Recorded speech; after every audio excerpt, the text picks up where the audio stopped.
നമ്മുടെ ക്ഷേത്രങ്ങളിൽ ഉത്സവങ്ങൾ സാധാരണ സംഘടിപ്പിക്കാറുള്ളത് ഈശ്വര ചൈതന്യത്തെ വർദ്ധിപ്പിക്കുവാനും ഭക്തജനങ്ങൾക്ക് അതുവഴി പരമാവധി ഭക്തിയും അഭിവൃദ്ധിയും ഉണ്ടാകുവാനും വേണ്ടിയിട്ടാണ്. എന്നാൽ ദൗർഭാഗ്യവശാൽ RSSും CPMും മത്സരിച്ച് ക്ഷേത്രങ്ങളിലേക്ക് രാക്ഷസീയ ചിന്തകളെ കടത്തിവിടുവാൻ വേണ്ടിയിട്ടുള്ള ബോധപൂർവമായ ശ്രമങ്ങൾ നടത്തിക്കൊണ്ടിരിക്കുകയാണ്.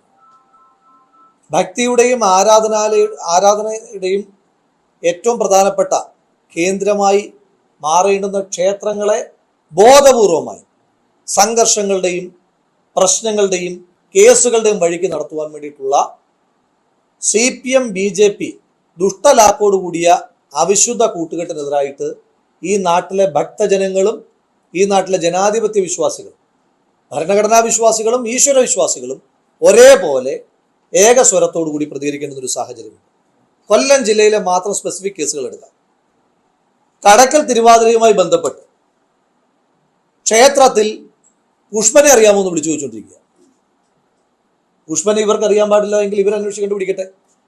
ക്ഷേത്രത്തിൽ മൈക്ക് സെറ്റും വെച്ച് ഭക്തജനങ്ങൾ ഭക്തിയുടെ ഭാഗമായി കടന്നു വരുമ്പോഴാണോ പുഷ്പനെ അറിയാമോ എന്ന് വിളിച്ചു ചോദിക്കേണ്ടത്? അതിനുശേഷം മഞ്ഞപ്പുഴ ക്ഷേത്രത്തിൽ ഗണഗീതം ആലപിക്കുകയാണ്.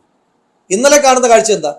കൊല്ലം പൂരം എന്നറിയപ്പെടുന്ന ആശ്രാമം ശ്രീകൃഷ്ണസ്വാമി ക്ഷേത്രത്തിലെ ഉത്സവവുമായി ബന്ധപ്പെട്ട് കുടമാറ്റത്തിൽ ഹെഡ്ഗേവാർ ഈ രാജ്യത്ത് വിഭാഗീയ ചിന്തകൾ പടർത്തിയ ഒരാളുടെ ചിത്രം കുടമാറ്റത്തിന് ഉപയോഗിക്കുക. ഇതെല്ലാം ദേവസ്വം ബോർഡിന്റെ ക്ഷേത്രങ്ങൾ ആലോചിക്കണം. ദേവസ്വം ബോർഡിന്റെ ക്ഷേത്രങ്ങളിൽ ഇത്തരത്തിൽ രാഷ്ട്രീയ തോന്നിവാസങ്ങൾ നടത്താനായിട്ടുള്ള ലൈസൻസ് കൊടുക്കുന്ന അതോറിറ്റിയാണോ ഈ പറയുന്ന ദേവസ്വം ബോർഡ്? ഇവിടുത്തെ വിശ്വാസികളുടെ ക്ഷേത്രവുമായി ബന്ധപ്പെട്ട മിനിമം ഡിമാൻഡുകൾ പോലും, അത് ആന എഴുന്നള്ളിത്താകട്ടെ, മേളമാകട്ടെ. ഇപ്പൊ പാലക്കാട് നമുക്കറിയാം 10 മണിക്ക് ശേഷം ആരാധനാപരമായിട്ടുള്ള ഒരു ശബ്ദവും പാടില്ല.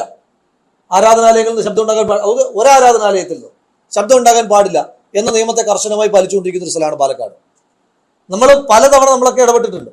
അതിനകത്ത് മാറ്റങ്ങൾ കൊണ്ടുവരണം.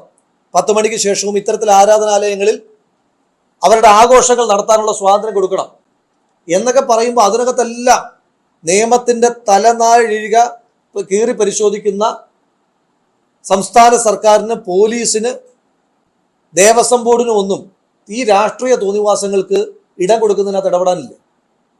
എന്തിനാണ് ക്ഷേത്രങ്ങളിൽ ഗണഗീതം? എന്തിനാണ് ക്ഷേത്രങ്ങളിൽ പുഷ്പനെ അറിയാമോ പാട്ട്? എന്തിനാണ് കുടമാറ്റത്തിന് ഹെഡ്ഗേവാർ? അപ്പൊ കേരളത്തിൽ CPM കടക്കൽ നമ്മൾ പറഞ്ഞു, തീക്കൊള്ളി കൊണ്ടാണ് CPM തലചൊറിയുന്നത്. അറിയാതെയല്ല, ബോധപൂർവമാണ്. കേരളത്തിൽ BJPക്ക് വഴിമരുന്നിടുന്ന പണി ഇനിയെങ്കിലും CPM അവസാനിപ്പിക്കണം. എങ്ങനെയാണ് ഗണഗീതം വരുന്നത്? എങ്ങനെയാണ് ഹെഡ്ഗേവാറിന്റെ കുടമാറ്റം ഉണ്ടാകുന്നത്? അതിനു മുൻപ് പുഷ്പനെ അറിയാമോന്ന് വിളിച്ചു ചോദിച്ചത് കൊണ്ടല്ലേ. BJP വളരാനുള്ള പണി ദയവ് ചെയ്ത് അത് കേരളം പ്രതിരോധിച്ചുകൊണ്ടിരിക്കുമ്പോൾ BJPയുടെ പുതിയ പ്രശ്നത്തിലേക്ക് വന്ന് അത്യധ്വാനം ചെയ്യുകയാണെന്നാണല്ലോ പറയുന്നത്. ആ പണി BJPക്കാർക്ക് വിട്ടുകൊടുക്കുക. ദയവ് ചെയ്ത് BJPയെ വളർത്തുന്ന പണി CPM നേതൃത്വം അതിൽ നിന്ന് പിന്മാറണം എന്നുള്ള വളരെ സ്നേഹത്തോടു കൂടി ഒരു അഭ്യർത്ഥന പങ്കുവയ്ക്കുവാൻ വേണ്ടിയിട്ടാണ് ഇന്ന് ഈ മാധ്യമ സമ്മേളനം വിളിച്ചിരിക്കുന്നത്. തീർച്ചയായിട്ടും ക്ഷേത്രങ്ങൾ, വിശ്വാസത്തിന്റെ കേന്ദ്രങ്ങളായ ക്ഷേത്രങ്ങളെ കലാപ പങ്കിലമാക്കുവാൻ വേണ്ടി BJPക്ക് ഇടം കൊടുക്കുവാൻ വേണ്ടി എങ്ങനെ ഹെഡ്ഗേവാർ വന്നു? എങ്ങനെ ഗണഗീതം വന്നു? എന്തിനാ പുഷ്പനെ തിരികെ കയറ്റിയത്? അവ BJPക്ക് കടന്നു വരാനുള്ള വഴി വെട്ടിക്കൊടുക്കുന്ന പണി, ആ വഴി വെട്ടി എന്ന പണി CPM ദയവ് ചെയ്ത് അവസാനിപ്പിക്കണമെന്നാണ് സൂചിപ്പിക്കാനായിട്ടുള്ളത്. അത് അപകടം പിടിച്ച കളിയാണ്. നാട്ടിൽ നമുക്ക് സെക്കുലറായിട്ട് പൊളിറ്റിക്സ് പറഞ്ഞ് ഫൈറ്റ് ചെയ്യാം. കോൺഗ്രസിനും CPMനും ഫൈറ്റ് ചെയ്യാം. അത് സെക്കുലർ ഫൈറ്റാണ്. നമുക്ക് ആ ഫൈറ്റ് തുടരാം. പക്ഷെ അവിടെ നിന്ന് നിങ്ങൾ കമ്മ്യൂണൽ ഷിഫ്റ്റിലേക്ക് കൊണ്ടുപോകരുത് ഈ നാട്.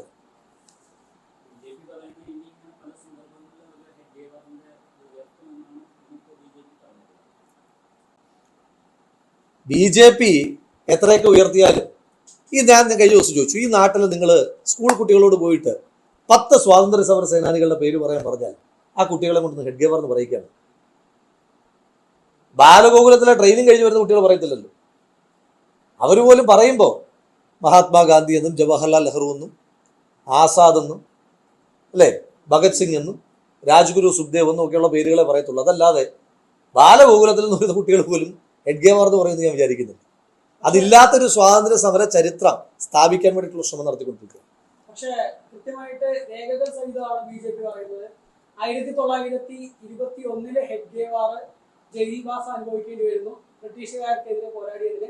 തുടർന്ന് അദ്ദേഹത്തിനെ സ്വീകരിക്കാൻ വേണ്ടി ജവഹർലാൽ നെഹ്റുവിന്റെ അച്ഛൻ മോത്തിലാൽ നെഹ്റു അവിടെ ആ പരിപാടിയിൽ പങ്കെടുത്തതിനെ കുറിച്ച് കൃത്യമായിട്ട് തന്നെ അതിന്റെ രേഖകൾ സഹിതമാണ് ബി.ജെ.പി ഉന്നയിച്ചുകൊണ്ടിരിക്കുന്നത്. ഹക്കീം അജ്മൽ ഖാനും അതുപോലെ തന്നെ മോത്തിലാൽ നെഹ്റുവാണ് അന്ന് ഡോക്ടർ ഹെഡ്ഗേവാറിനെ സ്വീകരിക്കാൻ വേണ്ടി ആ സ്വീകരണ സമ്മേളനത്തിൽ പങ്കെടുത്തതെന്നുള്ളതാണ് ഒരു കാര്യം പറയുന്നത്. ഇതിനോടെന്താണ് നമ്മൾ RSS എന്ന് പറയുന്ന പ്രസ്ഥാനത്തിന്റെ രാഷ്ട്രീയമാണല്ലോ സംസാരിച്ചുകൊണ്ടിരിക്കുന്നത്. RSS തന്നെ ഹെഡ്ഗേവാറിനെ പറ്റിയാണല്ലോ സംസാരിക്കുന്നത്.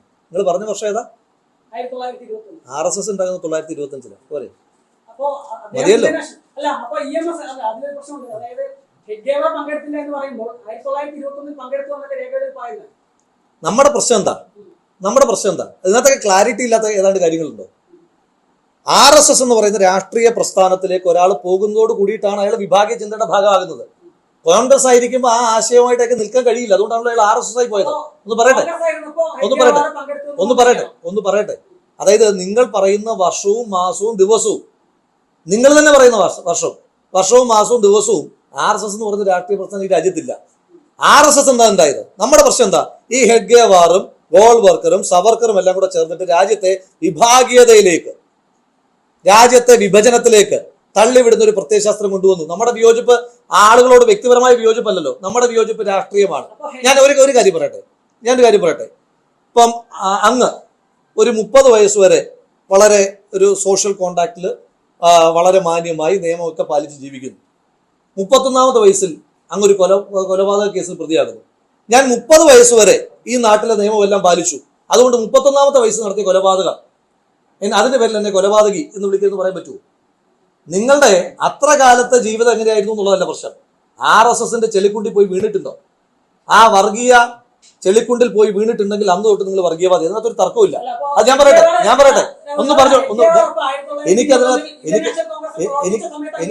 എനിക്കതിനകത്തുള്ള ക്ലാരിറ്റി ഞാൻ പറയാം. ഇപ്പോ ജ്യോതിരാദിത്യ സിന്ധ്യ വർത്തമാന കാലത്തിൽ നിങ്ങളുടെ ഒരു ഉദാഹരണം പറഞ്ഞുതരാം. ജ്യോതിരാദിത്യ സിന്ധ്യ കോൺഗ്രസ്സുകാരനായിരിക്കുന്നിടത്തോളം കാലം അയാളെ നമ്മൾ അംഗീകരിക്കും. പക്ഷെ എപ്പോഴാണ് നമ്മൾ അംഗീകരിക്കാത്തത്? അയാൾ വർഗീയതയുടെ ചേരിയിൽ പോയി ചേർന്നാൽ അന്നോട്ട് അയാൾ വർഗീയവാദിയാണെന്നേ, തർക്കമില്ല. രാജ്യത്തെ വിഭജിച്ച ആളാണ് ഹെഡ്ഗേവാർ. രാജ്യത്തെ വിഭജിക്കുവാൻ രാജ്യത്ത് നിങ്ങൾ ഈ രാജ്യത്തിന്റെ നിങ്ങളുടെ ഊർജ്ജം മുഴുവൻ ഈ രാജ്യത്തിന്റെ ബ്രിട്ടീഷുകാർക്കെതിരായിട്ട് പോരാടി ആ ഊർജ്ജം കളയാൻ പാടില്ല. ദയവ് ചെയ്ത് നിങ്ങൾ ആഭ്യന്തര ശത്രുക്കളായ മുസ്ലിങ്ങൾക്കും ക്രിസ്ത്യാനികൾക്കും എതിരെ നിങ്ങളുടെ പോരാട്ടം തിരിച്ചുവിടൂ എന്ന് പറയുന്ന ദിവസം തൊട്ട് അയാൾ അംഗീകരിക്കാൻ കഴിയില്ല. അതിന് അയാള് എക്സ് കോൺഗ്രസ് ആയാലും എക്സ് കമ്മ്യൂണിസ്റ്റ് ആയാലും എന്താണെന്ന് പറഞ്ഞാലും അയാളെ നമ്മൾ അറിയപ്പെടുന്നത് കാലം തൊട്ട് അയാളൊരു വർഗീയവാദിയാണ്. ഈ രാജ്യത്തെ വിഭജിച്ച രാഷ്ട്രീയത്തിന്റെ വക്താവാണ്. യോജിപ്പില്ല. പക്ഷേ പ്രണബ് മുഖർജി, അതായത് കോൺഗ്രസിന്റെ മുൻ നേതാവും അതുപോലെ തന്നെ രാഷ്ട്രപതിയായിരുന്ന പ്രണബ് മുഖർജി RSSന്റെ നാഗ്പൂരിലെ കാര്യാലയം സന്ദർശിച്ചിട്ട് അവിടുത്തെ വിസിറ്റേഴ്സ് ഡയറിയിൽ എഴുതി വെച്ചിരിക്കുന്നത് ഭാരതത്തിന്റെ മഹത്തായ പുത്രൻ എന്നാണ്. അപ്പൊ പ്രണബ് മുഖർജിക്ക് തെറ്റുപറ്റിയെന്നാണ്. തീർച്ചയായിട്ടും പ്രണബ് കുമാർ മുഖർജി എന്നല്ല, അതിനെയും അലൻ ഒക്ടാവിയ ഹ്യൂം, ആ പേരറിയാലോ അല്ലെ? അലൻ ഒക്ടാവിയ ഹ്യൂം പറഞ്ഞു കഴിഞ്ഞാലും അത് തെറ്റ് തന്നെയാണ്. RSSന്റെ ഭാഗമായി ഒരാൾ പോകുന്നതോട് കൂടിയിട്ട് അയാൾ വർഗീയവാദിയാവുകയാണ്. അതിനോട് യോജിക്കാൻ കഴിയില്ല. അത് പ്രണബ് കുമാർ മുഖർജി അല്ല, ആര് പറഞ്ഞാലും തെറ്റാണ്. അതിന് ആ സമയത്ത് തന്നെ അങ്ങ് പുസ്തകത്തിൽ എഴുതിയ പരാമർശത്തെ പറ്റി മാത്രം പറയാതെ ആ സമയത്ത് തന്നെ ശ്രീ രാഹുൽ ഗാന്ധി അടക്കമുള്ള ആളുകൾ വിമർശിക്കുകയും പിന്നീട് പ്രണബ് കുമാർ മുഖർജി തന്നെ അതിന് വിശദീകരണം തരികയും ചെയ്ത പിന്നീടുള്ള വാർത്തകളുണ്ട്. വാർത്തകൾ നിങ്ങളുടെ സൗകര്യത്തിന് മാത്രം വായിച്ചാൽ പോരാ, വാർത്തകൾ നടന്നിട്ടുള്ള എല്ലാ സംഭവങ്ങളും പറയണം. നമുക്ക് ഇതിനകത്ത് ക്ലാരിറ്റി ഉണ്ട്. ആ പുസ്തകത്തിൽ കൃത്യമായിട്ട് EMS പറയുന്നു 1930 ഉപ്പു സത്യാഗ്രഹത്തിൽ ഉൾപ്പെടെ ഡോക്ടർ കേശവപ്രസാദ് ഹെഡ്ഗേവാർ പങ്കെടുത്തിട്ടുണ്ട്. അയാൾ ധീരദേശാഭിമാനിയാണെന്ന് പറയുന്നത്. 1925 RSS രൂപീകരിക്കപ്പെടുന്നത്. അപ്പൊ RSS രൂപീകരിക്കുന്നതിന് ശേഷം എന്തായാലും EMS നമ്പൂതിരിപ്പാട് പറഞ്ഞിട്ടുള്ള ഒരു RSS നേതാവിനെ അനുകൂലിച്ചുകൊണ്ടുള്ള സ്റ്റേറ്റ്മെന്റിനെ ന്യായീകരിക്കേണ്ടുന്ന ബാധ്യത ഏറ്റവും മിനിമം എനിക്കില്ല. അപ്പൊ അങ്ങ് ചോദ്യം ചോദിച്ച ആള് മാറിപ്പോയി. അല്ല ഞാൻ പറയട്ടെ, അപ്പൊ EMS നമ്പൂതിരിപ്പാട് എഴുതിയ ബാക്കിയെല്ലാം അങ്ങ് ചരിത്രമായി അംഗീകരിച്ചു തരൂ. അങ്ങനെയാണ് നമുക്ക് ഡിബേറ്റ് തുടരാം. ആ EMS നമ്പൂതിരിപ്പാട് എഴുതിയ ബാക്കി എല്ലാ സംഭവത്തെയും പൂർണ്ണമായി നിങ്ങൾ യോജിച്ചുകൊണ്ട് RSSന് അതിനകത്തൊക്കെ പൂർണ്ണ യോജിപ്പാണെന്ന് പറഞ്ഞാൽ EMS നമ്പൂതിരിപ്പാടിന്റെ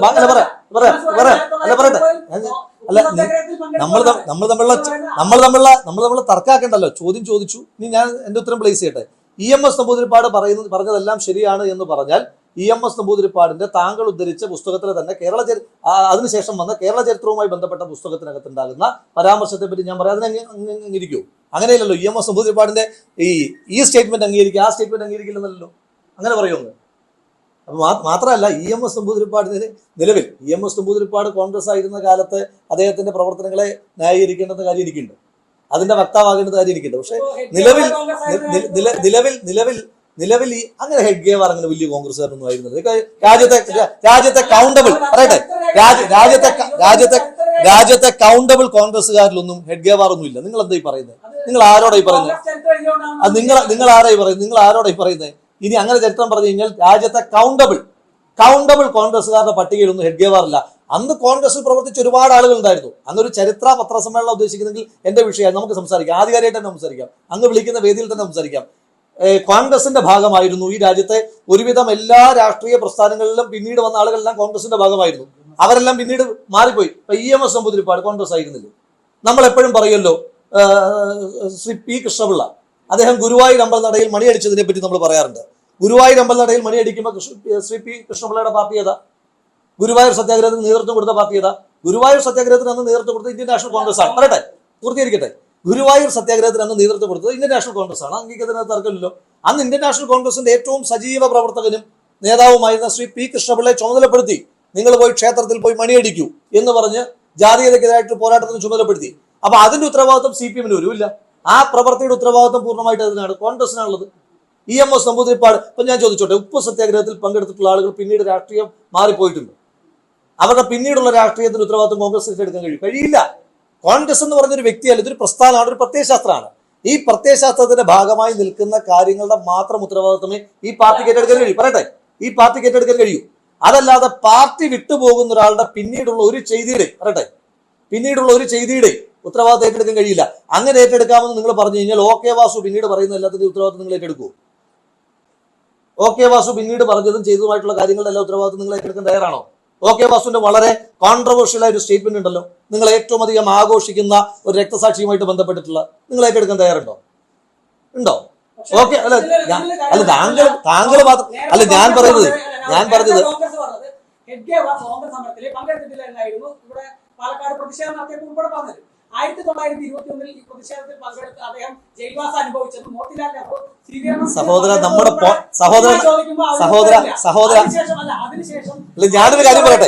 ഞാനൊരു കാര്യം പറയട്ടെ. ഇപ്പൊ ജനൻ ടിവിക്ക് രാഹുൽ മാങ്കൂട്ടത്തിൽ ഉത്തരം മുട്ടിച്ച് എന്ന് പറഞ്ഞിട്ട് സ്റ്റാറ്റസ് ഉണ്ടാക്കാൻ വേണ്ടി, റീൽസ് ഉണ്ടാക്കാൻ വേണ്ടിയിട്ടുള്ള പണി അല്ല. പറയട്ടെ ആ റീൽസ് ഉണ്ടാക്കാൻ വേണ്ടിയിട്ടുള്ള പണി കൈവച്ചിരുന്നാൽ ഞാൻ പറയട്ടെ ജനൻ ടിവിക്ക് അല്ല ഉത്തരവാ സഹോദര പറയുന്നേ. അതായത് നിങ്ങൾക്ക് ഞാനൊന്ന് പറയട്ടെ സഹോദരൻ, RSS നടത്തിയ സ്വാതന്ത്ര്യ സമര പോരാട്ടം എന്ന് പറഞ്ഞേ. ഇപ്പൊ ഇന്ത്യൻ നാഷണൽ കോൺഗ്രസ് നടത്തിയത് ഞാൻ പറഞ്ഞുതരാം. ഇന്ത്യൻ നാഷണൽ കോൺഗ്രസ് നടത്തിയതാണ് ഈ രാജ്യത്ത് നിസ്സഹകരണ സമരം, ഈ രാജ്യത്ത് നിയമലംഘന പ്രസ്ഥാനം, ഈ രാജ്യത്ത് ക്വിറ്റ് ഇന്ത്യ സമരം, ഈ രാജ്യത്ത് സ്വദേശി പ്രസ്ഥാനം, ഈ രാജ്യത്ത് ബഹിഷ്കരണ പ്രസ്ഥാനം. ഇതെല്ലാം ഇന്ത്യൻ നാഷണൽ കോൺഗ്രസിന്റെ തുടക്കം തൊട്ടുള്ള നിരവധി സമരങ്ങളാണ്. ഇനി RSS നടത്തിയ അത്തരത്തിലുള്ള 10 സമരങ്ങൾ പറഞ്ഞു, രാജ്യം മുഴുവൻ ഏറ്റെടുത്ത ബ്രിട്ടീഷുകാരെ ഓടിക്കാൻ വേണ്ടിയിട്ട് നടത്തിയ ഒരു 10 സമരങ്ങളുടെ പേര് പറഞ്ഞു. അല്ല പറയട്ടെ, അല്ല തിരിച്ചു കൊടുക്കണം. ഉത്തരം മുട്ടിച്ച് ജനൻ TV റിപ്പോർട്ടർ ഉത്തരം മുട്ടിച്ച് രാഹുൽ മാങ്കൂട്ടത്തിനും കൂടെ കൊടുക്കണം. ജനൻ TV RSSന്റെ അല്ലല്ലോ ഹെഡ്ഗേവാർ. അല്ല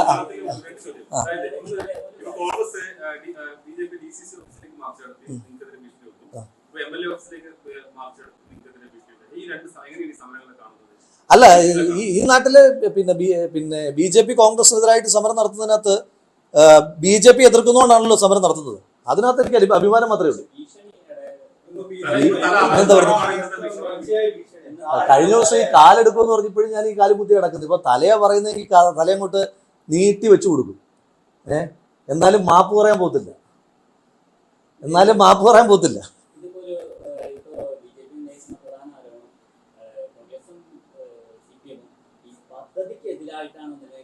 ആ പദ്ധതിക്കെതിരായിട്ട് പറഞ്ഞ ഒരു സ്റ്റേറ്റ്മെന്റ് ഞാൻ നിങ്ങളോട് എല്ലാവരുടെയും മുന്നിൽ വെച്ചിട്ടാണ് പറഞ്ഞത്. ആ പദ്ധതിക്കെതിരായിട്ട് നടത്തിയ ഒരു സ്റ്റേറ്റ്മെന്റ്. ഇനി ആ പദ്ധതി കൊണ്ടുവരുന്നതുമായി ബന്ധപ്പെട്ടിട്ട് വേണമെങ്കിൽ നിയമ തടസ്സം ഉന്നയിക്കാമായിരുന്നു. പക്ഷെ ആ നിയമ തടസ്സം ഉന്നയിക്കാത്ത എന്തുകൊണ്ടാണ്? ആ പദ്ധതിയുമായി ബന്ധപ്പെട്ട്, അതിന്റെ ഭൂമിയുമായി ബന്ധപ്പെട്ടിട്ട് ഒരു നിയമ തടസ്സം ഉന്നയിക്കാൻ പറ്റുമെന്ന് നിങ്ങൾക്ക് പറയും. പക്ഷെ അത് ഉന്നയിക്കത്തില്ല. കോൺഗ്രസോ UDF ആ വിഷയം ഉന്നയിക്കത്തില്ല. കാരണം ആ പദ്ധതി അവിടെ വരട്ടെ. ആ പദ്ധതിക്കകത്ത് ആർക്കാ വിയോജിപ്പുള്ളത്? ഞാൻ പറഞ്ഞില്ല, ഇപ്പോഴും അതിനകത്തൊരു നിയമപ്രശ്നമുണ്ട്. അത് ഉന്നയിക്കാൻ ഉദ്ദേശിക്കുന്നില്ല. അത് നമ്മുടെ വിഷയമല്ല. അത് വിഷയമല്ലെന്ന് മാത്രമല്ല, ആ നിയമപ്രശ്നത്തിന്റെ പേരിൽ അത് മുടങ്ങി പോകാനും പാടില്ല. അങ്ങനെ അത് മുടങ്ങിപ്പോയി കഴിഞ്ഞാൽ മുനിസിപ്പാലിറ്റിക്കൊപ്പം ആ പദ്ധതിക്ക് വേണ്ടി, പേരിനല്ല, ആ പദ്ധതി പേര് മാറ്റി കഴിഞ്ഞാൽ ആ നിയമപ്രശ്നം വന്നാൽ മുനിസിപ്പാലിറ്റിക്ക് വേണ്ടിയിട്ട് നിലപാടെടുക്കും. പറയട്ടെ, ഒന്ന് പറഞ്ഞോട്ടെ. അപ്പോ ഇതിനകത്ത് ക്ലാരിറ്റി ഉണ്ട് നമുക്ക്. ഇതിനകത്ത് നമ്മുടെ പ്രശ്നം എന്താണ്? ഭിന്നശേഷിക്കാരായ കുട്ടികൾ, അവരുടെ രക്ഷിതാക്കൾ, ഈ നാട് ഇവരെ അപമാനിക്കാണ് ഒരു കോൺട്രവേഴ്സിയിലേക്ക് പറഞ്ഞു വിട്ടിട്ട് അവരെ പ്രയാസപ്പെടുത്തുകയാണ്. അല്ല, ആ അപമാനിച്ച ഒരു സ്റ്റേറ്റ്മെന്റ് ഇപ്പൊ അങ്ങ് എന്നെ അനുകൂലിക്കുന്ന മാധ്യമപ്രവർത്തകനല്ലല്ലോ, അങ്ങ് എന്നെ അനുകൂലിക്കുന്ന രാഷ്ട്രീയത്തിന്റെ, ഞാൻ വ്യക്തിപരമല്ല പറയുന്നത്, അങ്ങ് എന്നെ അനുകൂലിക്കുന്ന രാഷ്ട്രീയത്തിന്റെ മാധ്യമപ്രവർത്തകനല്ല. അങ്ങ് ഉൾപ്പെടെയുള്ള മാധ്യമങ്ങളോടാണ് ഞാൻ ഇതുമായിട്ട് ബന്ധപ്പെട്ട് പ്രതികരിച്ചത്. ഞാൻ ഭിന്നശേഷിക്കാരായിട്ടുള്ള ആളുകളെ ആക്ഷേപിച്ച് ഒരു വാചകം എന്ന് പറഞ്ഞു ഉണ്ടോ? ഒരു വാചകം ഞാൻ പറഞ്ഞിട്ടുണ്ടോ? ഇവിടെ സമരം ചെയ്ത CPM-കാർ ഒരു വാചകം ഭിന്നശേഷിയുമായി ബന്ധപ്പെട്ട വിഷയത്തിൽ പറഞ്ഞിട്ടുണ്ടോ? നമുക്കിതിനകത്ത് ക്ലാരിറ്റി ഉണ്ട്. നമുക്ക് ക്ലാരിറ്റി ഇല്ലായ്മയില്ല. ഇവരാണ് പോസ്റ്റ് മാറ്റിട്ട് ഇവരെന്താ വിചാരിക്കുന്നത്? എന്തിനാ ഈ ഷോ ഇറക്കുന്നത്? പൊളിറ്റിക്സ് പറഞ്ഞൂടെ? എന്തിനാ ഈ അതിവൈകാരികത കുത്തികളക്കാൻ നോക്കുന്നത്? ഇവർക്ക് ഇത് മാത്രമേ ഉള്ളൂ, രാഷ്ട്രീയം ഇല്ലേ? അതിവൈകാരികത കുത്തികളൊക്കെ കഴിഞ്ഞാൽ ഈ നാട്ടിലെ ജനങ്ങളെല്ലാം മടയന്മാരാണ്. ഈ നാട്ടിലെ ജനങ്ങൾക്ക് നല്ല പ്രബുദ്ധതയുള്ളത് കൊണ്ടാണ് അവർ നിരന്തരമായി വർഗീയത ഇളക്കി വിട്ടിട്ടും പാലക്കാട് പിടിക്കുമെന്ന് പറഞ്ഞിട്ടും പിടിക്കാൻ പറ്റാത്ത അതുകൊണ്ടാണ്. ഈ നാട്ടിലെ ജനങ്ങൾ നല്ല പ്രബുദ്ധരാണ്. അതുകൊണ്ട് അവരുടെ അടുത്തേക്ക് അത് വേണ്ട. പറഞ്ഞല്ലോ, ഈ ഭിന്നശേഷി കുട്ടികൾക്ക് വേണ്ടിയിട്ട് സ്ഥാപിക്കുന്ന ആ സ്ഥാപനത്തിനകത്ത് അവിടെ ഒരു നിയമപ്രശ്നം വേണമെങ്കിൽ റേസ് ചെയ്യാം. ആ നിയമപ്രശ്നം ആരെങ്കിലും റേസ് ചെയ്താൽ പോലും അത് നടപ്പാക്കാൻ മുനിസിപ്പാലിറ്റിക്കൊപ്പം നിൽക്കും. പേര് മാറ്റണം, അത്രേ ഉള്ളൂ. ഉറച്ചു നിൽക്കല്ലേ? തീർച്ചയായിട്ടും BJP ആണ് അപമാനിക്കുന്നത്. ഇത്തരം ഒരു പദ്ധതിയെ കോൺട്രവേഴ്ഷ്യൽ ആക്കേണ്ട കാര്യമുണ്ടോ? ഇത്തരം ഒരു പദ്ധതി, ഇങ്ങനൊരു പദ്ധതിക്ക് ഈ പേര് കൊടുക്കാൻ ഹൂ ഈസ് ഹി? അല്ലേ, ഹൂ ഈസ് ഹി? അവിടെ ആ സ്ഥാപനവുമായി ബന്ധപ്പെടേണ്ടുന്ന ഏതെങ്കിലും കുട്ടികൾക്കോ അവരുടെ രക്ഷകർത്താക്കളെ കൊണ്ടോ ഈ പേരൊന്ന് പറയിക്കാമോ? അറിയാമോ ഇതാരാണ്? ഇവരിപ്പോൾ പറയുകയാണ് വലിയ ആളാണ്. വലിയ ആൾ, ഞാൻ ചോദിച്ചോട്ടെ, എനിക്ക് പലപ്പോഴും തോന്നാറുണ്ട് ചില സമയത്തൊക്കെ നമ്മളിങ്ങനെ പറയും, മറ്റേ ഈ പ്രമുഖനായ എല്ലാവരും അറിയപ്പെടുകയാണെങ്കിൽ നമ്മൾ പേര് പറയേണ്ട, ചുമ്മാ പേര് പറഞ്ഞാൽ പോരെ, അല്ലേ? ഇപ്പം മഹാത്മാഗാന്ധിയെ പറ്റി പറയണമെങ്കിൽ പോർബന്തറിൽ ജനിച്ച് ഒക്ടോബർ 2 ജനിച്ച് അന്ന് തൊട്ടുള്ള കാര്യങ്ങളെല്ലാം പറയണം. മഹാത്മാഗാന്ധി എന്ന് വെറുതെ പറഞ്ഞാൽ തന്നെ ഈ നാട്ടിൽ എല്ലാവർക്കും അറിയാം. ഇതിങ്ങനെ ബിൽഡപ്പും ഒക്കെ കൊടുക്കേണ്ടി വരുന്നത് എന്തുകൊണ്ടാണ്? അറിയില്ല ആർക്ക് ഈ ചങ്ങാതിനെ. ഇപ്പൊ കാണിക്കുന്ന ആവേശം ജീവിച്ചിരിക്കുന്ന കാലത്ത് ഈ രാജ്യത്തിന് വേണ്ടി പ്രവർത്തിക്കാൻ കാണിച്ചിരുന്നെങ്കിൽ പ്രയാസം ഉണ്ടാവില്ലല്ലോ. ഇപ്പൊ ഞാൻ നേരത്തെ ചോദിച്ചല്ലോ, RSS നടത്തിയ ഒരു 10 സ്വാതന്ത്ര്യ സമര പോരാട്ടം പറയാൻ, ക്വിറ്റ് ഇന്ത്യ സമരം പോലെ, നിയമലംഘന പ്രസ്ഥാനം പോലെ, നിസ്സഹകരണ പ്രസ്ഥാനം പോലെ പറയാൻ പറഞ്ഞല്ലോ. എന്തുകൊണ്ടാണ് പറയാൻ പറ്റാത്തത്? അന്ന് ഇവരുടെ പണി വേറെ ആയിരുന്നു. അന്ന് ഇവരുടെ പണി രാജ്യത്തെ ഒറ്റുകൊടുക്കലായിരുന്നു. ബ്രിട്ടീഷുകാർക്കൊപ്പം ഇവർ ചേർന്നിട്ടില്ല, ഇല്ലേ? ഇവർക്ക് ബ്രിട്ടീഷുകാർക്ക് പോകായിരുന്നില്ലേ? അപ്പൊ ഇപ്പൊ കുറ്റബോധങ്ങളുള്ളതല്ല, നല്ല സൂചന അത്. ഞങ്ങൾ അന്ന് അതിലൊക്കെ പങ്കാളികളായിരുന്നു എന്ന് പറയാൻ കഴിഞ്ഞ വിഷമമുണ്ടല്ലോ. ഞാൻ അതിനെ പോസിറ്റീവായിട്ടാണ് കാണുന്നത്. അന്ന് ചെയ്യണമായിരുന്നു. ആ ലെഗസീന്റെ പ്രശ്നമാണ്. ഞാനതാ പറഞ്ഞത്, കാല് വെട്ടു എന്ന് പറഞ്ഞിട്ട് ഇപ്പൊ കുറച്ച് ദിവസം ഞാൻ അതേ കാലത്ത് തന്നെ നിൽക്കുന്നത്. ഞാൻ വിചാരിച്ചു ഇനിയും പിന്നെ കാലില്ലാതൊക്കെ ജീവിക്കുന്നതിനെ പറ്റിയൊക്കെ ഞാൻ ആലോചിക്കുകയൊക്കെ ചെയ്തു. പക്ഷെ അതിനൊന്നുള്ള പാങ് ഇവർക്കില്ല എന്ന് തോന്നുന്നു. അപ്പോൾ തല വെട്ടണമെങ്കിൽ തല ഇങ്ങനെ നീട്ടി വെച്ചു കൊടുക്കും.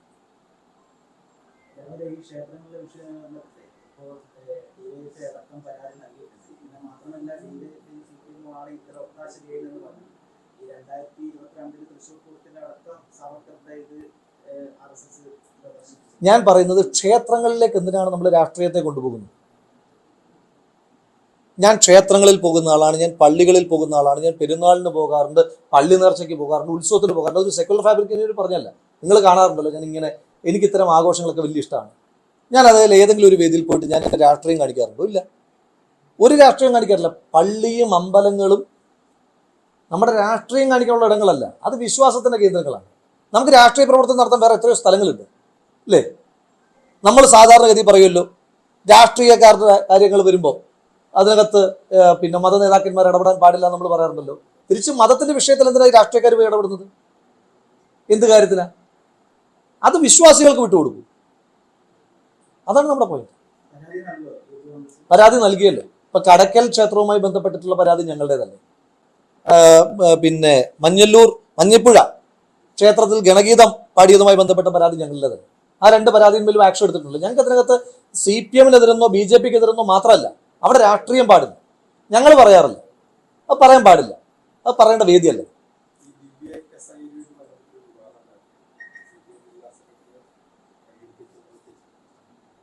നോക്കാം.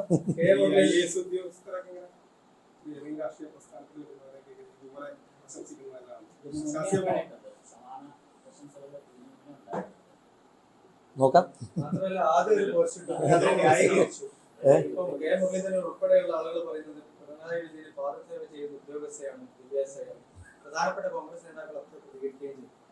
യൂത്ത് കോൺഗ്രസിന്റെ ജില്ലാ നേതാക്കളും പ്രാദേശിക നേതാക്കളും എല്ലാവരും ദിവ്യക്കെതിരെ രംഗത്ത് വന്നിരിക്കുകയാണ്. കോൺഗ്രസിന് കണ്ണൂരിൽ ഒരു വലിയ ക്ഷീണവും സംഭവിക്കാനുള്ള സാധ്യതയുള്ളത്.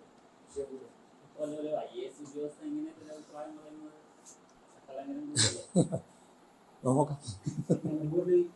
അല്ല, അതിനകത്ത് വിഷയങ്ങൾക്കകത്ത്, അതായത് ഈ സിവിൽ സർവീസ് ഉദ്യോഗസ്ഥർ പൊതുവെ പാലിക്കേണ്ടുന്ന ഒരു ബേസിക്സ് ഉണ്ട്. നമ്മുടെ രാജ്യത്തെ ബ്യൂറോക്രസിയും ലെജിസ്ലേച്ചറിനെയും സെപ്പറേറ്റ് ചെയ്യുന്ന കൃത്യമായിട്ടുള്ള ഒരു വേർതിരിവുണ്ട്. അതിനകത്ത് ബ്യൂറോക്രസിക്ക് കൊടുത്തിരിക്കുന്ന ഒരു എന്താ പറയുക, ഒരു കാർഡിനൽ ഇതോസ് ഉണ്ട്. എങ്ങനെയൊക്കെയാണോ ഡെമോക്രസി, അതിനെതിരായിട്ടുള്ള സങ്കല്പങ്ങളാണ് ബ്യൂറോക്രസിയിൽ പറയുന്നത്. ഇപ്പോൾ ഡെമോക്രസിയിൽ എലക്ഷനാണ്, ബ്യൂറോക്രസി അതിന് നേർവിപരീതമായ സെലക്ഷനാണ്. ഡെമോക്രസി ഇക്വാലിറ്റിയാണ്, ബ്യൂറോക്രസി ഭയങ്കരമായ ഹയറാർക്കിയിൽ അധിഷ്ഠിതമാണ്. എന്തുകൊണ്ടാണ് ഇതിനെ സെപ്പറേറ്റ് ചെയ്തിരിക്കുന്നതെന്ന് പറഞ്ഞാൽ, ആ സെപ്പറേഷൻ വേണമെന്ന്, ഇപ്പം ഞാനും നിങ്ങൾ ഉണ്ടാക്കിയതല്ലല്ലോ ഈ വ്യവസ്ഥകൾ. ഇതുണ്ടാക്കിയ ആളുകൾക്ക് കൃത്യമായി ഇതിനകത്തൊരു വേർതിരിവ് ഉണ്ടാകണമെന്ന് പറയുന്നു. ഞാൻ ഈ വിഷയത്തിൽ മാത്രമായി പറയുന്നില്ല. ചിലരെങ്കിലും, ചില സിവിൽ സർവീസ് ഉദ്യോഗസ്ഥർക്കെങ്കിലും അവരെന്താണ് ചെയ്യേണ്ടതിനെ പറ്റിയിട്ടൊരു ധാരണക്കുറവ് ഉള്ളതായിട്ട് എനിക്ക് അനുഭവപ്പെട്ടിട്ടുണ്ട് പലപ്പോഴും. ചില ആളുകളുടെയൊക്കെ സോഷ്യൽ മീഡിയ ഇടപെടലുകളൊക്കെ കാണുമ്പോൾ, ഞാൻ പൂർത്തീകരിക്കാം. ചില ആളുകളുടെയൊക്കെ സോഷ്യൽ മീഡിയ എല്ലാവരുടെയും കാര്യമല്ല പറയുന്നത്, ചില സോഷ്യൽ മീഡിയ പുലികളുടെയൊക്കെ ഓഫീസിൽ പോയി നോക്കി കഴിഞ്ഞാൽ നിങ്ങൾക്ക് അറിയാം, ഫയലുകളൊന്നും നീങ്ങാറില്ല. കാരണം അവർ വേറൊരു സമാന്തര ലോകത്താണ്. എല്ലാവരുടെയും കാര്യമല്ല പറയുന്നത് കേട്ടോ. വളരെ നന്നായി ജോലി ചെയ്യുന്ന നിരവധി ഉദ്യോഗസ്ഥന്മാരുണ്ട്. ഇപ്പം നമ്മുടെ ജില്ലയിൽ തന്നെ ഉണ്ടല്ലോ നിരവധി ഉദ്യോഗസ്ഥന്മാരുണ്ട്. പക്ഷെ ചിലർക്കെങ്കിലും ഈ ഹൈപ്പിൽ അട്രാക്റ്റഡ് ആയിട്ട് തെറ്റിദ്ധരിക്കപ്പെട്ടിട്ട് വേറൊരു ലോകത്തേക്ക് പോകുന്ന കുറച്ച് ആളുകളുണ്ട്. അപ്പോൾ അവർ ഈ കർദിനൽ ഈതോസ് കൃത്യമായി പാലിക്കാൻ അവർക്ക് ബാധ്യതയുണ്ട്. ഒരു കാര്യം മാത്രം ഞാൻ പറയാൻ ആഗ്രഹിക്കുന്നത്, ഈ പ്രൈസിങ് നോട്ട്സ് അല്ല ആവശ്യം, ഫയൽ നോട്ട്സ് ആണ് ആവശ്യം. പ്രൈസിങ് നോട്ട്സ് ഒക്കെ നിർത്തിയിട്ട് ഫയൽ നോട്ട്സിലേക്ക് ദയവ് ചെയ്ത് സിവിൽ സർവീസ് ഉദ്യോഗസ്ഥന്മാർ മാറുന്നതാണ് നാടിന് നല്ലത്. ഇപ്പോൾ അവരുടെ വ്യക്തിപരമായ സ്വാതന്ത്ര്യമാണ് ഒരാളെ പറ്റി നല്ലത് പറയുക എന്നുള്ളത്. ഇപ്പോൾ ഒരാൾ ജനപ്രതിനിധിയാകുമ്പോൾ പറഞ്ഞോട്ടെ, ജനപ്രതിയാകുമ്പോൾ പോലും പറയാൻ പാടില്ല. എന്തിനാ പറയുന്നത്? ജനപ്രതിയാകുമ്പോൾ അഭിനന്ദിച്ചുകൊണ്ട് പൊളിറ്റിക്കൽ പോസ്റ്റിൽ ഒരു രാഷ്ട്രീയ പദവിയിലേക്ക് എത്തുമ്പോൾ അതെന്തിനാ അഭിനന്ദിക്കുന്നത്? നമ്മുടെയൊക്കെ സുഹൃത്തുക്കളുണ്ടല്ലോ, സിവിൽ സർവീസുകാരായിട്ടുള്ള നിരവധി സുഹൃത്തുക്കൾ നമുക്ക് എല്ലാവർക്കും ഉണ്ട്. അത് സ്വാഭാവികമാണ്, പൊതുപ്രവർത്തകരാകുമ്പോൾ ഉണ്ടാകലുണ്ട്. പക്ഷേ ഈ സിവിൽ സർവീസ് ഉദ്യോഗസ്ഥന്മാരുടെ ചട്ടങ്ങൾ, ആ ചട്ടങ്ങളെ പറ്റി ഇവരൊക്കെ ഒന്നുകൂടി ഒന്ന് വായിക്കുന്നത് നന്നായിരിക്കും. ഈ ഒരു സാഹചര്യത്തിൽ ഞാൻ മറ്റേതുകൂടി പറഞ്ഞ് നിങ്ങളൊന്ന് ആലോചിച്ച് നോക്കൂ. ഒന്ന് പറഞ്ഞോട്ടെ, അതായത് ചില സിവിൽ സർവീസ് ഉദ്യോഗസ്ഥന്മാർ അവർ ചെയ്യേണ്ടുന്ന ജോലി എന്താണെന്ന് മറന്നുപോയി അവർ ഒരു സോഷ്യൽ മീഡിയ ഹാങ് ഓവറിൽ നിൽക്കുകയാണ്. ഫയലുകൾ നീങ്ങുന്നില്ല. അല്ലല്ല, ഞാൻ പറഞ്ഞത് ഒന്ന് ശ്രീമതി ദിവ്യ എസ് അയ്യരുടെ ഓഫീസുമായിട്ട് എനിക്ക് ആ തലത്തിൽ ബന്ധപ്പെടേണ്ടുന്ന ഒരു സാഹചര്യം ഉണ്ടായിട്ടില്ല. അപ്പോൾ അതുകൊണ്ട് എനിക്ക് അതിനകത്തൊരു കമന്റ് ഇല്ല. പക്ഷേ എനിക്ക് അനുഭവമുള്ള നിരവധി ആളുകളുടെ കാര്യം പറയാം. നമ്മളും ഇങ്ങനെ സോഷ്യൽ മീഡിയയിലൊക്കെ കണ്ടിട്ട് ഇവർ കൊള്ളാലോ, ഭയങ്കര സംഭവമാണല്ലോ എന്നൊക്കെ പറഞ്ഞിട്ട് ഒരു കാര്യത്തിന് വേണ്ടി നാട്ടിൽ സാധാരണ മനുഷ്യന്മാർ ചെല്ലുമ്പോൾ ഫയലുകൾ അങ്ങോട്ട് നീങ്ങുന്നില്ല. അപ്പോൾ അതുകൊണ്ട് അതിനൊക്കെ ശേഷം സമയമുണ്ടെങ്കിൽ ഫയലുകൾ കൂടെ നോക്കണം. പിന്നെ ഈ വിഷയത്തിനകത്ത് എനിക്ക് പറയാനായിട്ടുള്ളത്, ഈ പ്രൈസിങ് നോട്ട്സ് നിർത്തിയിട്ട് ഫയൽ നോട്ട്സിലേക്ക് ദയവ് ചെയ്ത് മാറണം.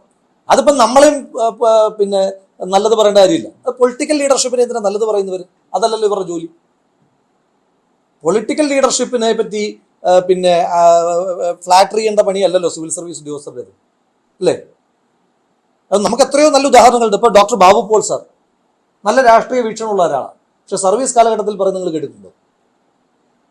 ഇപ്പോഴത്തെ പല സിവിൽ സർവീസ് ഉദ്യോഗസ്ഥന്മാരും വലിയ രാഷ്ട്രീയ മോഹങ്ങളുമായിട്ട് നിൽക്കുകയാണ്. ആയിക്കോട്ടെ, അത് സർവീസ് കഴിഞ്ഞിട്ട് അല്ലെങ്കിൽ സർവീസിൽ നിന്ന് മാറിയിട്ട് സർവീസിൽ നിന്നുകൊണ്ട് ചെയ്യട്ടെ. ഇപ്പം ലേറ്റസ്റ്റ് ചില ഉദാഹരണങ്ങളൊക്കെ നമ്മുടെ കൺവെന്റിൽ കണ്ടിട്ടുണ്ടല്ലോ. അതിപ്പോൾ ഈ പുകഴ്ത്തിയ പാർട്ടിക്കാർക്കും വിയോജിപ്പുള്ള ചില ഉദ്യോഗസ്ഥന്മാരുണ്ടല്ലോ. അപ്പം അതുകൊണ്ട് അതൊരു നല്ല കീഴ്വഴക്കായിരിക്കില്ല. നമ്മൾ കേന്ദ്രത്തിൽ പറയുമല്ലോ, കേന്ദ്രത്തിൽ നമ്മൾ പറയാറുണ്ടല്ലോ. ഇപ്പം സുപ്രീം കോടതി ജഡ്ജിമാരുടെ ചില കോമൻസ് അല്ലെങ്കിൽ കേന്ദ്രത്തിലെ ചില ഉദ്യോഗസ്ഥന്മാരുടെ ആർമി ചീഫ് നടത്തിയൊരു പരാമർശത്തെ പറ്റി നമ്മൾ പറഞ്ഞത് ഇത് പൊളിറ്റിക്കൽ ഇന്റൻഷനാണ്. അപ്പൊ അതുകൊണ്ട് സർവീസിലിരിക്കുമ്പോൾ അത് പാടില്ല. അത്ര ഇന്റൻഷൻ ഉണ്ട് എങ്കിൽ സർവീസിൽ നിന്ന് മാറി നിന്നിട്ട് ഇതൊക്കെ പറഞ്ഞു. ഈ രാജ്യത്ത് സ്വാതന്ത്ര്യം ഉണ്ടല്ലോ. ഞാൻ പറഞ്ഞത് നമുക്ക് അല്ലല്ലോ, ഞാൻ ആ കേസ് അല്ലല്ലോ പറഞ്ഞത്. ഞാൻ പറഞ്ഞ കേസ് അങ്ങേക്ക് മാറിപ്പോയതാണ്. ഞാൻ പറഞ്ഞത് ഞാൻ പറഞ്ഞത് ഇപ്പൊ ദിവ്യക്ക് രാഷ്ട്രീയ താല്പര്യം ഉണ്ടെങ്കിൽ ആകാലോ, പക്ഷെ സർവീസിൽ ഇരിക്കുമ്പോൾ പാടില്ല. ഇത് മാത്രം കട്ട് ചെയ്തിട്ട് കൊടുക്കരുത്. ഞാൻ ദിവ്യയുടെ കാര്യമല്ല പറഞ്ഞത്, ഞാൻ വേറൊരു കാര്യം പറഞ്ഞത്. അതാണ് പ്രശ്നം. അതായത് സർവീസിൽ ഇരിക്കുമ്പോൾ നിങ്ങൾക്ക് ആ രാഷ്ട്രീയം വേണ്ട. ഒരു CPM ജില്ലാ സെക്രട്ടറി, ഞാൻ ചോദിച്ചോട്ടെ, ഒരു ജില്ലാ കോൺഗ്രസ് കമ്മിറ്റി പ്രസിഡന്റിനെ പുകഴ്ത്തിക്കൊണ്ട് ഇങ്ങനൊരു പോസ്റ്റ് വന്നാൽ സർക്കാർ ആക്ട് ചെയ്യില്ലേ? ഇന്നിപ്പോ CPM ജില്ലാ സെക്രട്ടറി ആയിരുന്ന ജില്ലാ സെക്രട്ടറി തെരഞ്ഞെടുക്കപ്പെട്ട ശ്രീ കെ രാഗേഷിന്റെ കോമന്റ് ഞാൻ കണ്ടു. എന്തിനാ ഇതിനകത്ത് പ്രതിഷേധിക്കുന്നതെന്ന് ഞാൻ ചോദിച്ചോട്ടെ. ഒരു DCC പ്രസിഡന്റ് ആയിട്ട് ഒരാളെ നിയമിച്ചതിന്, ഇപ്പൊ തൃശ്ശൂർ DCC പ്രസിഡന്റിനെ നിയമിച്ചു, വളരെ നല്ലൊരു മനുഷ്യനാണ്. അയാളെ നിയമിച്ചതിന് അവിടുത്തെ ജില്ലാ കളക്ടർ ഒരു പോസ്റ്റ് ഇട്ട് കഴിഞ്ഞാൽ ഈ സർക്കാരിന് ഇതേ നയം തന്നെയായിരിക്കും. ഇപ്പൊ നമ്മുടെ മുന്നിൽ CP നായർ സാറില്ലേ, ബാബു പോൾ സാറില്ലേ, എത്രയോ ആളുകളുണ്ട് നമ്മുടെ മുന്നിൽ. പത്മ മേഡം ഇല്ലേ, എത്രയോ ആളുകൾ നമ്മുടെ ഓർമ്മയിൽ നല്ല പൊളിറ്റിക്കൽ ക്ലാരിറ്റി ഉള്ള ആളുകൾ. സർവീസ് കഴിയട്ടെ, അല്ലെങ്കിൽ അത്ര നിർബന്ധം ഉണ്ടെങ്കിൽ സർവീസിൽ നിന്ന് മാറി നിൽക്കൂ. അല്ല, ഈ വിഷയത്തിനകത്ത് ഞാൻ ചില കോമന്റ്സ് റിസർവ് ചെയ്യുന്നുണ്ട്. ആ റിസർവ് ചെയ്യുന്നതിന്റെ കാരണം നിങ്ങൾക്ക് അറിയാമല്ലോ. ഞാനത് ഒളിച്ചും മറച്ചൊന്നും വെച്ചിട്ടല്ല പറയുന്നത്. ഞാൻ ചില കമന്റ്സ് റിസർവ് ചെയ്യുന്നുണ്ട്. പക്ഷെ പൊതുവിൽ ഇതൊരു നല്ല ശീലമല്ല, നല്ല ശൈലിയല്ല. ഇനി അങ്ങനെ പുകഴ്ത്താനാണെങ്കിൽ കണ്ണൂർ ജില്ലാ സെക്രട്ടറി മാത്രമാക്കണ്ട. അങ്ങനെ പുകഴ്ത്താൻ അങ്ങനെ താല്പര്യമുള്ള ആളുകൾ ഇനിയുണ്ടെങ്കിൽ ഇപ്പൊ 14 പുതിയ ജില്ലാ സെക്രട്ടറിമാർ വന്നല്ലോ. അവര് കുറെ സംസ്ഥാന സെക്രട്ടേറിയറ്റ് മെമ്പർമാർ വന്നു. MA ബേബി മലയാളി കേന്ദ്ര സെക്രട്ടറി ആയി. എല്ലാവരും കൂടെ അങ്ങ് പുകഴ്ത്തട്ടെ ഒറ്റയടിക്ക്. അതല്ല പണി. നമ്മള് പിന്നെ മമ്മൂട്ടിയുടെ ഒരു സിനിമയുണ്ട്. മമ്മൂട്ടിയുടെ ഒരു സിനിമയിലാണ്, എനിക്കതിനോട് ഒരു യോജിപ്പില്ല കേട്ടോ. കൊടുക്കുമ്പോൾ വാർത്ത കൃത്യമായിട്ട് തന്നെ കൊടുക്കണം. ഇവരെ ഗ്ലോറിഫൈഡ് സ്റ്റെനോഗ്രാഫേഴ്സ് എന്ന് വിളിച്ചു. എനിക്കത് യോജിപ്പില്ല. പക്ഷേ ഇപ്പൊ ഇവരെ ഗ്ലോറിഫൈ ചെയ്യാനായിട്ട് നടക്കുകയാണ് ഈ സിവിൽ സർവീസുകാർ. അത് നല്ലതല്ല. ഗ്ലോറിഫൈഡ് സ്റ്റെനോഗ്രാഫേഴ്സ് ആകുന്നത് നല്ലതല്ല. ഇവരെല്ലാം കൂടെ ഗ്ലോറിഫൈ ചെയ്യാനായിട്ട് ഇറങ്ങി നടക്കുന്നത് നല്ലതല്ല. ആ വിഷയത്തിൽ